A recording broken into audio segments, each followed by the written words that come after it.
Bueno, seguimos en Abrazando Distritos por FM Signos 92.5 y estamos en comunicación con otro compañero.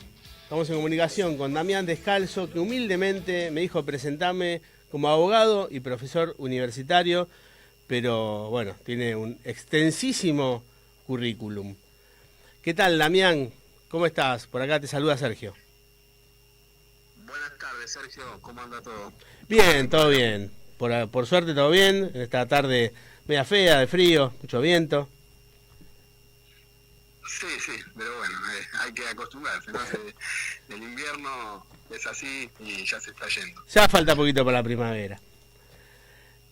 Bueno, Damián, sos abogado, docente en Derecho del Trabajo, en la UBA, magíster en Relaciones Internacionales, magíster en Derecho del Trabajo, especialista en Derecho del Trabajo y Derecho Constitucional, profesor de Derecho Colectivo, docente de la Facultad de Ciencias Sociales, profesor en la especialización en Pensamiento Nacional, profesor de Derecho Constitucional y autor de algunos libros como Haciendo Justicia, Origen y Vigencia del Modelo Sindical Argentino y Cómo se gestó el peronismo, entre otros, ¿no? O sea, pavada de cosas. Bueno, todo ha sido en busca de que pueda servirle al país, ¿no? La idea es que son conocimientos que uno después los tiene que poner al servicio de la comunidad. Claro. Y doy fe que así lo haces, ¿no? Porque te seguimos y te escuchamos dando cursos, charlas, todo por vocación, ¿no? Y por ese interés que tenés por la patria. Sí, lo tomo como una manifestación de amor a la patria, ¿no? Que es lo que uno tiene y lo que más lo mueve, ¿no? A mí, en mi caso, Dios y la patria. Claro. Son lo que mueve, ¿no? Y que también tiene mucho que ver con el peronismo, ¿no? Porque hay que recordar ese lema de la Revolución del 43, ¿no? Dios, patria y justicia social. Exacto. Que es uno de los subtítulos de mis libros, especialmente el de los orígenes del peronismo. Claro. Damián, ¿cómo es que surge el peronismo? Bueno, fue un proceso que llevó un tiempo, pero que, bueno, yo lo recuerdo en mi libro, surge el peronismo en realidad desmintiendo un poco esa idea que está instalada ahora, ¿no? De que el peronismo nació el 17 de octubre del 45.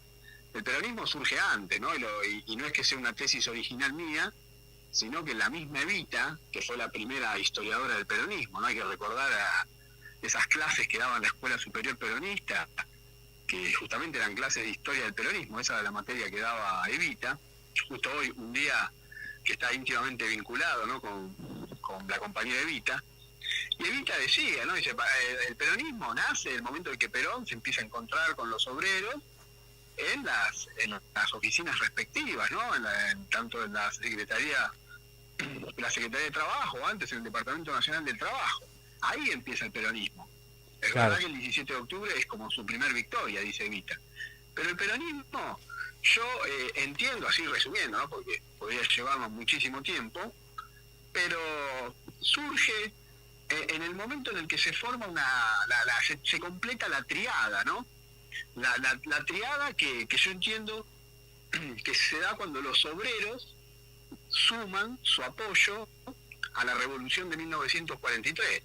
La Revolución de 1943 surge como un movimiento nacionalista contra las movidas del gobierno que quería abandonar la neutralidad. En el ejército había una posición muy clara de entender que la neutralidad argentina en la Segunda Guerra Mundial era una muestra de patriotismo. Entonces, que abandonar esa postura iba a ser una afrenta para la nacionalidad. Entonces, eso, después hay muchas otras causas, ¿no? Pero básicamente la causa detonante del levantamiento de la Revolución Militar de 1943 es esa. El rumor cada vez más fuerte que Argentina se iba a alinear con la postura de los aliados en la Segunda Guerra Mundial. Y ese ejército estaba imbuido de un ideario profundamente cristiano, porque en los años anteriores había un renacimiento del catolicismo en la Argentina, Claro. que se puede verificar en varios hechos sucedidos en los años 30, sin los cuales tampoco puede interpretarse el peronismo, si no se entiende ese renacimiento espiritual de la Argentina, y además que ese discurso, ese ideario profundamente humanista, profundamente cristiano, llegó a los cuarteles. Y entonces, en la combinación de militares nacionalistas, fuertemente patrióticos, estaba escuchando el reportaje anterior que el compañero de Santa Fe hablaba de la industrialización, y ese sector del ejército tenía una vocación muy fuerte en favor de la industrialización, porque entendía que la industrialización era un factor clave en la defensa nacional, en la lectura clave del mundo, que demostraba que los países de bajo nivel industrial tenían una vulnerabilidad internacional. Entonces, el ejército fue fundamental en la industrialización argentina. Ese ejército, resumiendo, patriota, industrialista, fuertemente defensor de lo nacional, también tenía un componente profundamente cristiano.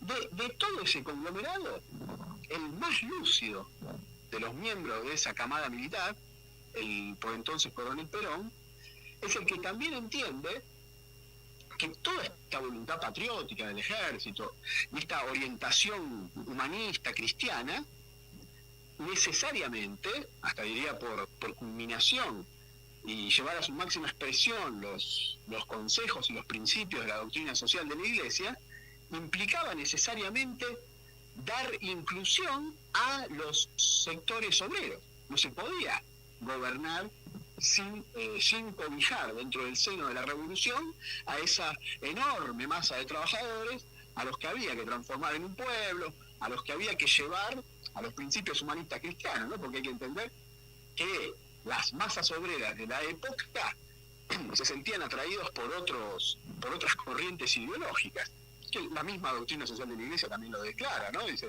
que hay unas masas obreras que han ido hacia el socialismo, hacia el comunismo, bueno, incluso en la historia argentina también hacia posturas anarcosindicalistas o anarquistas. Claro. Bueno, Perón comprende que todo ese movimiento hay que darle un cobijo, y bueno, y ahí es donde empiezan las vinculaciones a través de las organizaciones sindicales, y en ese momento que el ejército en su vocación patriótica, con el apoyo de la Iglesia y con todo este ideario humanista cristiano, suma a los obreros a la revolución, yo creo que en ese momento ya está consolidado el peronismo, y no de casualidad Perón resume en el emblema de la revolución a estos tres sectores, ¿no? Dios, patria y justicia social. Claro. Damián, la verdad número 10 del peronismo dice que los dos brazos del peronismo son la justicia social y la ayuda social. Con eso le damos al pueblo un abrazo de justicia y de amor. ¿Qué es para el peronismo la justicia social? Bueno, en su primera acepción, que es la que está tomada de las encíclicas, ¿no? Tiene que ver con una situación que en primer momento tiene una dirección económica, pero que no se reduce solo a eso, ¿no? Digamos, en el sentido de algo que ver con la justicia general o la justicia distributiva, que hablaba ya Aristóteles en la política, o la que se habla en la Rerum Novarum, o ya en el concepto estrictamente de justicia social que se habla en la encíclica Quadragesimo. En ese sentido, es que haya una relación de justicia, de distribución justa de las riquezas entre todos los miembros de la comunidad. Pero eso después, porque el peronismo no tiene una visión meramente materialista, también implica la satisfacción de bienes espirituales, ¿no? La humanización del capital, y también el aprovechar y disfrutar de otro tipo de beneficios, como pueden ser los aspectos recreativos, la satisfacción de lo espiritual también, es un concepto bien amplio, que en definitiva lo que busca es que todos los miembros de la comunidad tengan un desarrollo personal acuerdo a sus posibilidades, que son enormes, porque el ser humano no se reduce nada más que a la materia, sino que tiene una fase espiritual que es incluso superior jerárquicamente a lo material, y el disfrute de todas esas cuestiones, que repito, no se reducen solamente a un buen salario que además no solamente tiene que alcanzar para la vivienda o para la alimentación, sino que también tiene que alcanzar para, vía el ahorro, la posibilidad de adquirir una vivienda. Es decir, y toda esa satisfacción de necesidades materiales y también los aspectos, repito, recreativos y espirituales, si en una comunidad se da toda esa situación, ahí podríamos hablar de una situación de justicia social. Y la ayuda social comprende también algunas otras situaciones que no tienen que ver estrictamente con lo laboral. A veces sucede de que hay trabajadores que no pueden desempeñarse por múltiples circunstancias de la vida, y ahí tiene que haber también la comunidad darle una ayuda a esos sectores. Claro, claro.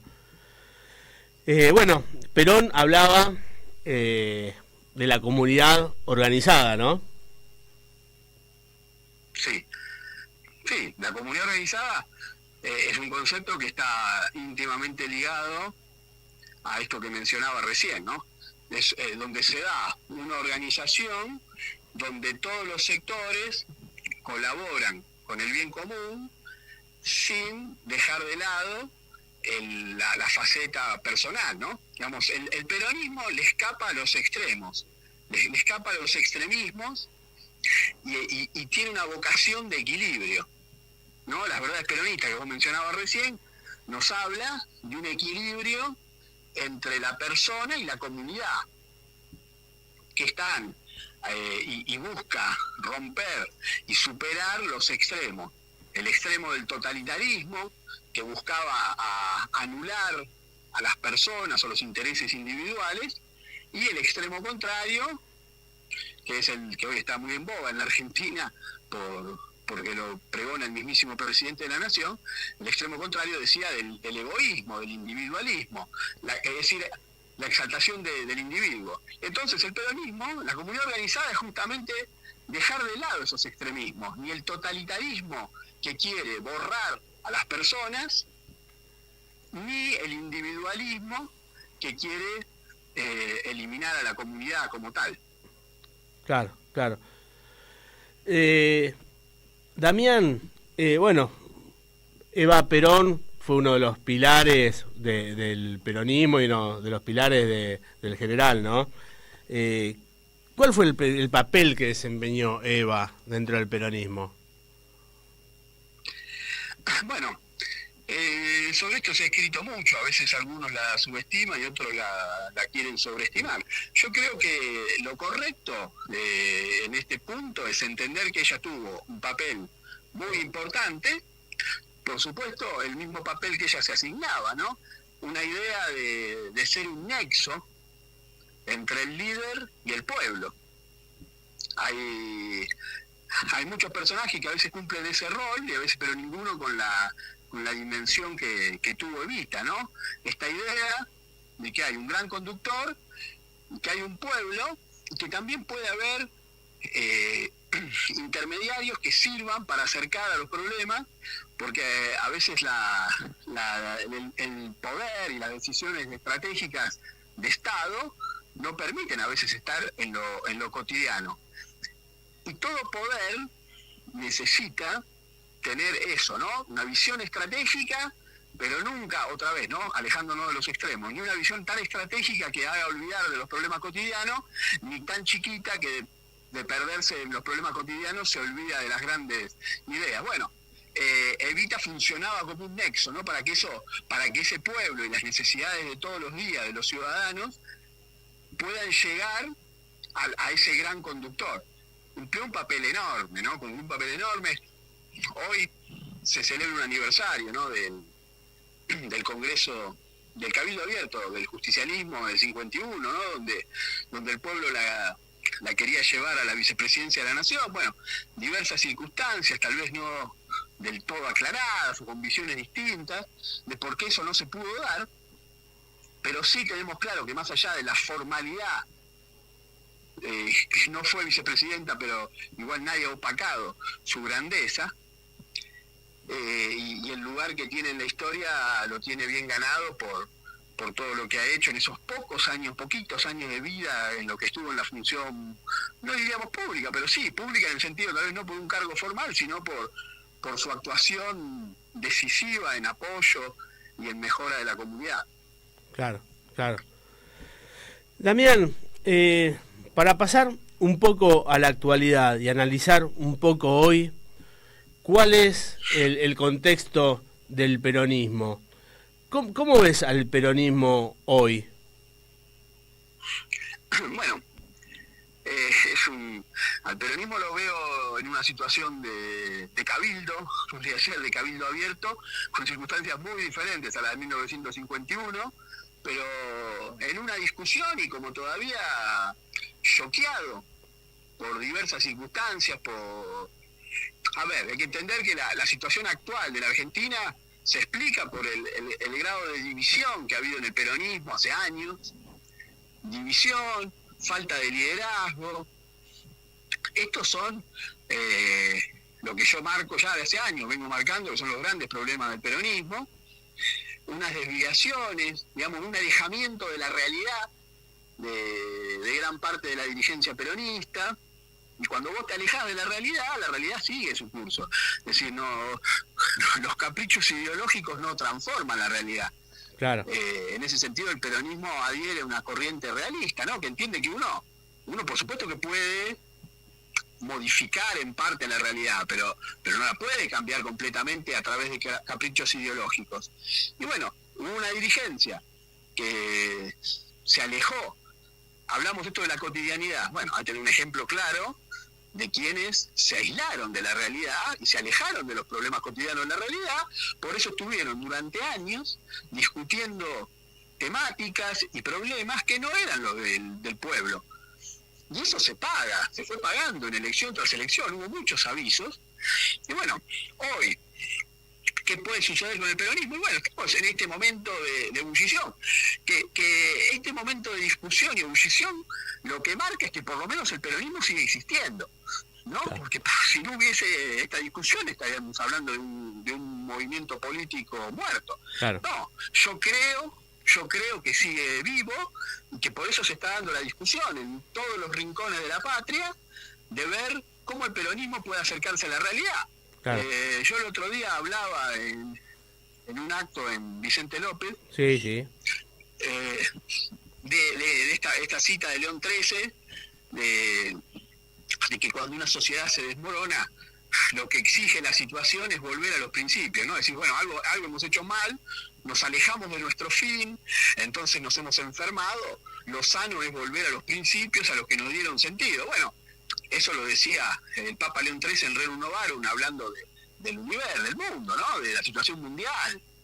Pero bueno, yo el otro día lo mencioné porque me parece pertinente para la Argentina de estos años, ¿no? Y nosotros debemos reconquistar nuestra patria, y esa tarea requiere, pienso yo, volver a los principios. Por eso es muy importante, como mencionabas antes, ¿no?, de los orígenes del peronismo. Yo escribí el libro de los orígenes del peronismo en el año 2020.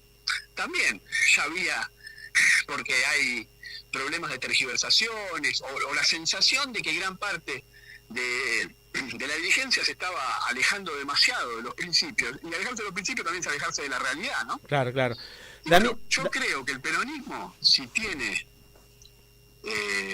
alguna posibilidad de recuperarse, y yo en ese sentido tengo una gran esperanza, yo creo que es volviendo a los principios que le dieron sentido, que es estar en los problemas cotidianos del pueblo y defendiendo el interés nacional, ¿no? Lo que se resume, ¿no?, en la grandeza de la nación y la felicidad del pueblo. Claro. Esos son los principios. O sea, cantamos canciones nuevas o volvemos a la doctrina. A ver, yo no... esa pregunta puede ser... encerrar yo quiero escaparle un poco a los dilemas, a las dicotomías que intentan dividir, ¿no? Más me gusta la idea de encontrar, de buscar y encontrar puntos que nos unan y no lo que nos divida, porque lo que sobra es división. Claro, es decir, faltan líderes, por eso no hay que atacar a ningún potencial líder porque faltan líderes. Y lo que sobra es división, entonces tampoco hay que alentar a la división, porque ya división hay de sobra.